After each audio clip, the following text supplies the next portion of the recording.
Então, boa noite a todos, sejam todos mais uma vez bem-vindos ao nosso canal Luz Lei Divina, ao nosso plantão de dúvidas sobre a Umbanda e diversos outros temas, né?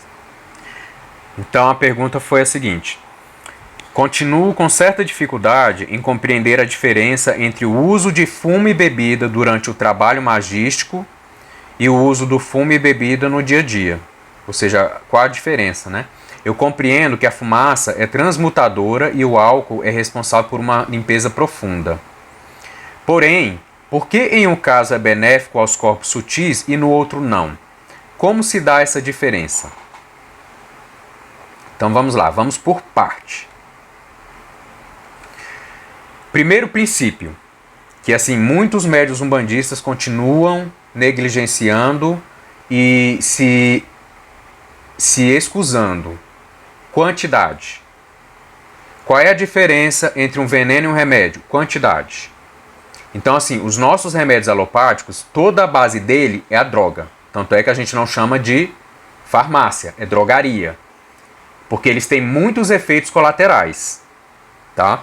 Só que vocês concordam que apesar dos efeitos colaterais naquele momento, o bem que ele faz é maior do que o mal que ele faz?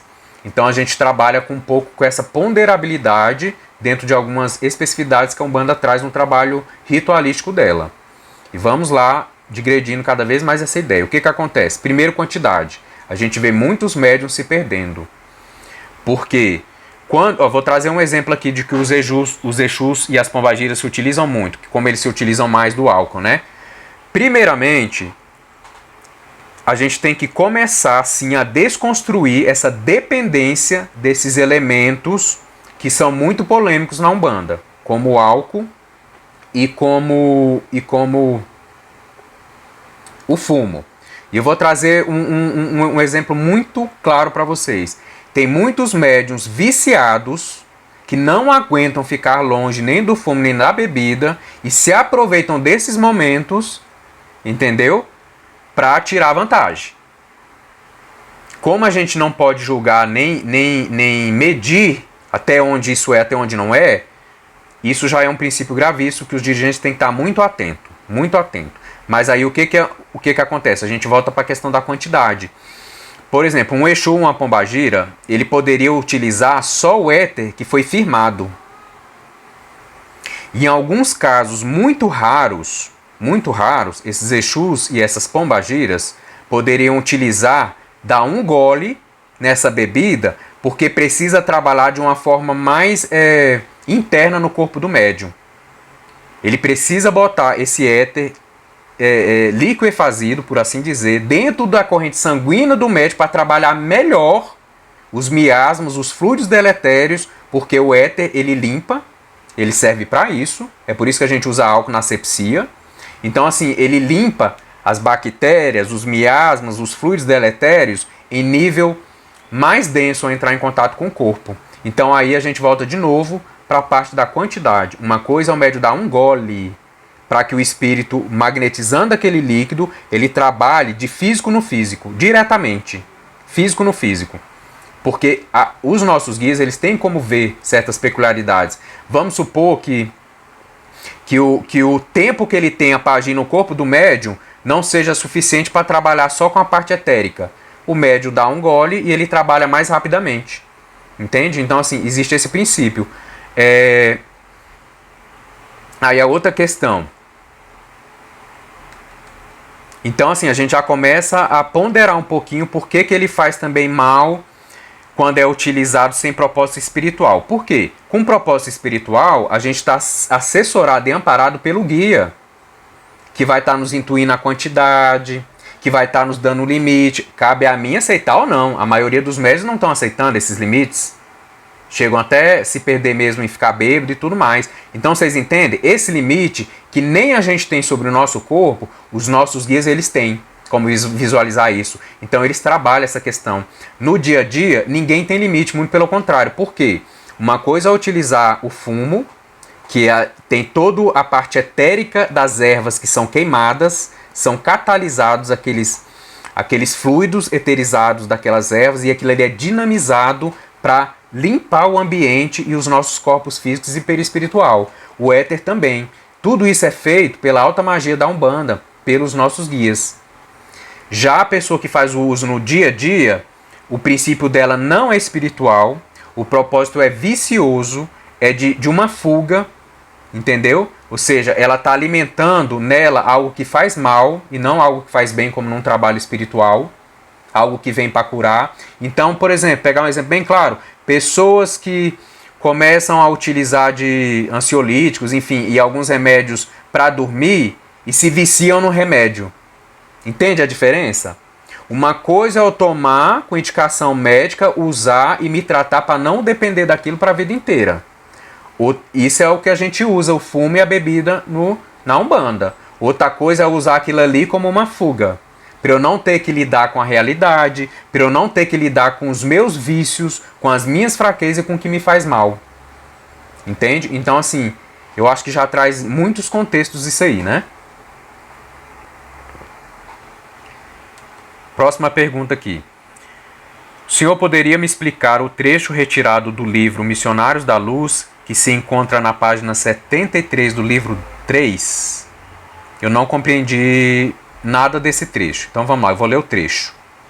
Ele começa assim: segregando unidades-força, a epífise é comparável à poderosa usina, que deve ser aproveitada e controlada no serviço de iluminação, refinamento e benefício da personalidade, e não relaxada em gosto excessivo do suprimento psíquico, nas emoções de baixa classe.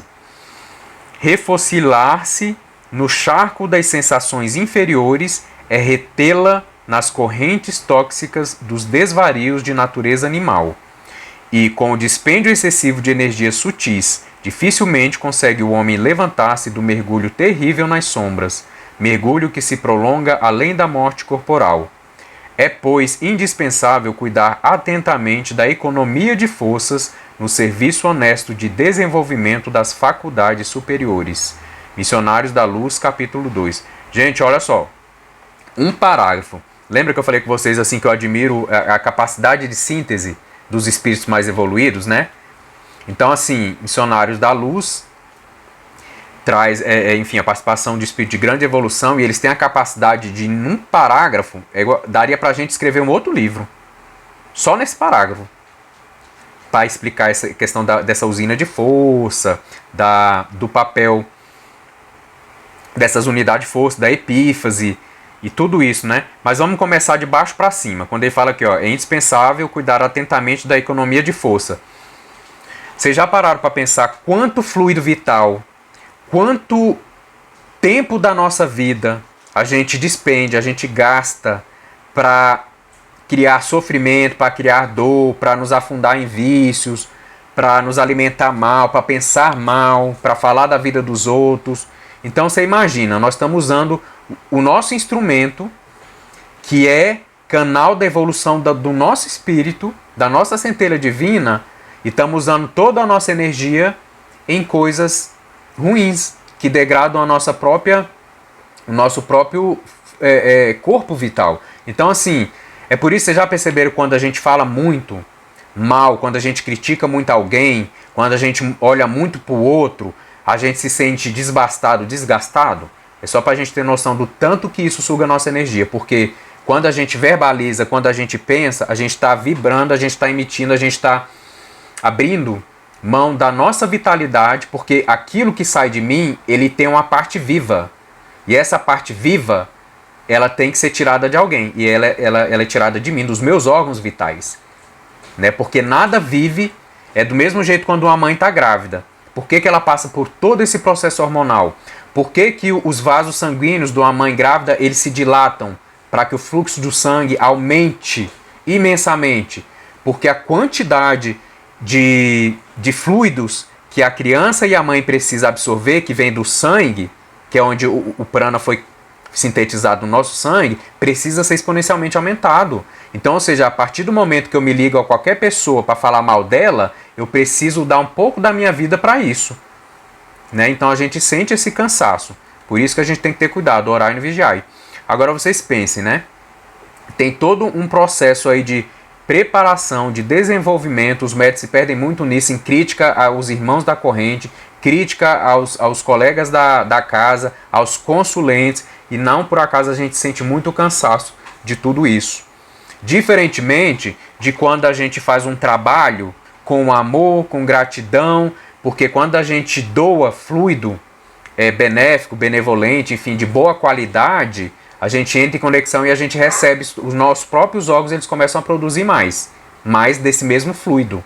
Do mesmo jeito, quando a gente utiliza, a gente degrada os nossos fluidos, a gente começa a projetar isso para fora, a gente vai degradando os nossos próprios fluidos para densificar, ou seja, para gerar esse fluido. Então existe uma progressão aí que eu diria até geométrica, dentro dessa questão da nossa capacidade de manipular, de modelar ou de dinamizar esses fluidos que saem de dentro de nós mesmos. E como a gente faz isso? No nosso corpo físico. Não pensem vocês que eu estou vibrando bem, o fluido sai de mim, depois que ele saiu de mim, eu impregno ele de má qualidade, de más emoções, e ele não vai me tocar. Não, eu faço isso no meu corpo. O meu corpo é o dínamo modulador. Então, a partir do momento que eu projeto algum fluido ruim para alguém, seja por meio de uma inveja, de uma crítica, de uma fofoca, eu fiz isso com o meu corpo físico, ou seja, eu recebo em dobro, eu recebi primeiro. Por isso que a gente fala, né? Tudo de bom que a gente faz, a gente é o primeiro a receber. Tudo de mal que a gente faz, a gente é o primeiro a receber. E tem um detalhe, quando a gente faz...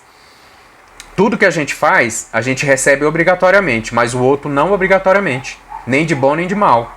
Então, se ele estiver mais equilibrado do que eu, o que eu mandar de mal, ele não vai receber. Se ele estiver desequilibrado demais, também pode ser que o que eu emane de bom, ele não consiga recepcionar. Então, tem toda uma conexão entre esses conceitos.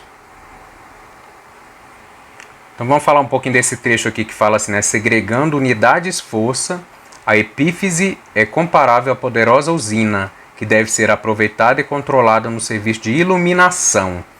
Então, vocês devem lembrar que a gente falou também no outro plantão de dúvidas que a epífise ela é a sede da alma, né? Já está existindo assim, alguns estudos espíritas que estão falando que ela é a sede. Então, vocês imaginam. Então, ela é o órgão principal que conecta o meu espírito ao meu corpo físico. Então, por isso que ela funciona como uma usina. Que lembra também que eu falei que a epífise, ela também que faz esse papel de regular todas as outras glândulas do corpo, ou seja, ela é a grande indústria que gera e que mantém todas as outras pequenas engrenagens. Então, assim, a gente tem que utilizar essa glândula, a epífise ou a pituitária, não, a epífise ou a pineal, exatamente em nosso favor. Porque para que ela serve? Para nos colocar em contato com o nosso espírito e assim com a verdade que existe além da materialidade. Quando eu não utilizo essa usina em meu favor, aí como vem, né? É um grande, como a gente costuma dizer, uma faca de dois gumes, né? A mediunidade também é, porque a mediunidade ela pode ser o caminho mais rápido para a salvação, como ela pode ser o caminho mais rápido para a perdição. Como a gente está cansado de ver, né? Pessoas que se perdem pela mediunidade. Então, assim, do mesmo jeito, sendo a epífise a sede da minha espiritualidade e o meu canal primordial e primoroso de mediunidade ou de mediunização, é aquele negócio, se eu não souber aproveitar isso em serviço da iluminação, do refinamento e do benefício da minha personalidade, ou seja, para eu me reajustar, para eu evoluir, para eu me melhorar e me tornar um ser cada vez mais consciente, então realmente assim, os contratempos, enfim, e o preço que eu vou pagar vai acabar sendo muito caro. Porque eu estou utilizando uma indústria, uma força poderosa que meu corpo tem, a mais poderosa que me conecta aos planos espirituais para fazer mal para mim, para fazer mal para os outros, que também é fazer mal para mim em dobro.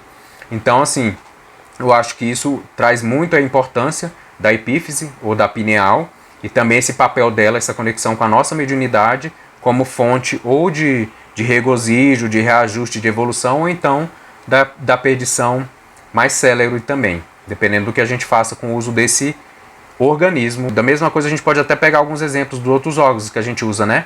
O nosso estômago, pagula, enfim, todos os órgãos têm um porquê. Toda vez que a gente utiliza ele da forma errada, para satisfazer as sensações, e aqui tem uma parte do texto que ele chama, né? ele fala assim, da gente reter, né, nesse charco das sensações inferiores e retê-la nas correntes tóxicas dos desvarios de natureza animal e com o dispêndio excessivo de energias sutis. Dificilmente consegue o homem levantar-se do mergulho terrível nas sombras. Por quê, gente? As pessoas que mais estão mergulhadas em dores e sofrimentos, que têm questões kármicas mais sérias, mais profundas, são pessoas que fizeram utilização desses órgãos, e principalmente desse órgão principal, que todo mundo tem essa conexão espiritual, por isso que a gente fala que todo ser humano é médium. Agora, tem alguns que trazem mediunidade ostensiva mais clara, né? Mais, enfim, que chamam para um serviço mais ostensivo também. Então, essa é a diferença, a gente precisa usar para o nosso bem.